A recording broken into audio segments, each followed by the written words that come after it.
ये हम लोग तय कर चुके हैं कि अब हमें भारत की जनता के बीच में जो कार्यक्रम हम यहाँ कर रहे हैं, यहाँ से कार्यक्रम करने के बाद पूरे भारत के लोगों से अपील की जाए कि गांव के लोगों को तैयार किया जाए, जो इलेक्शन के मौके पर जो हमारे बहुजन समाज के लोगों को लालच दे करके पैसे से खरीदने की जो साजिश कर रहे हैं। माननीय कांशीराम साहब जी ने कहा था, क्या बहुजन समाज के लोगों को न बिकने वाला बहुजन समाज बना करके उन्होंने तैयार किया था।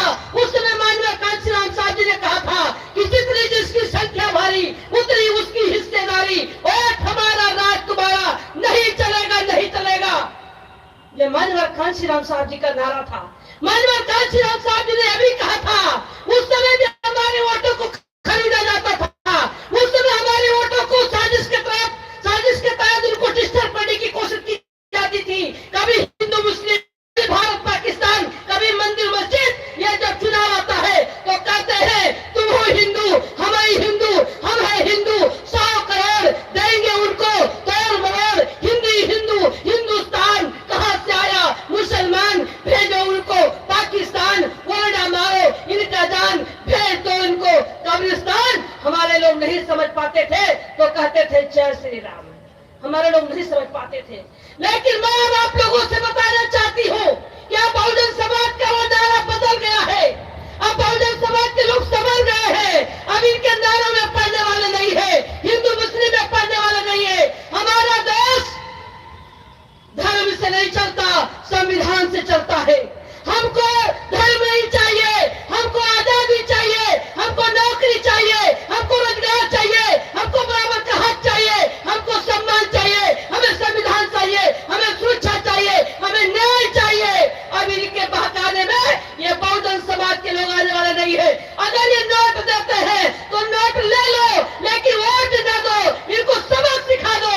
ये बहुजन समाज बिकाऊ नहीं है, चाहे वो मीडिया के, सोशल मीडिया के भाई हो, और चाहे वो राजनीतिक संगठन के लोग हो, और चाहे वो जनता हो। आपको तय करना होगा, इनसे डरने की जरूरत नहीं है।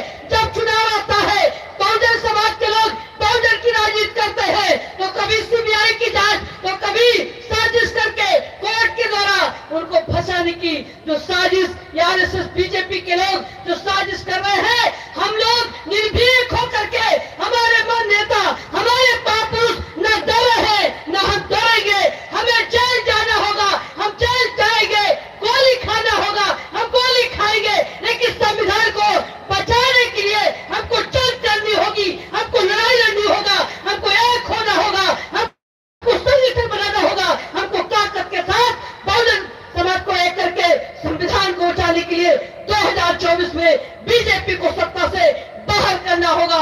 इन्हीं शब्दों के साथ आपने मुझे बोलने का समय दिया, इसके लिए बहुत बहुत साधुवाद। मैं एक शेर के माध्यम से मैं अपनी बारी को विराम देना चाहती हूँ कि वक्त कहता है कि थोड़ा बदल जाइए, वक्त कहता है कि थोड़ा बदल जाइए, अभी कुछ नहीं हुआ है तो संभल जाइए। घर बना करके जिसको बाबा साहब डॉक्टर भीमराव अंबेडकर जी ने दिया, आज ये पैमान करते हैं, घर से निकल जाइए। इतिहास उठा करके देखो, ये प्रजातंत्र बस तेरा है।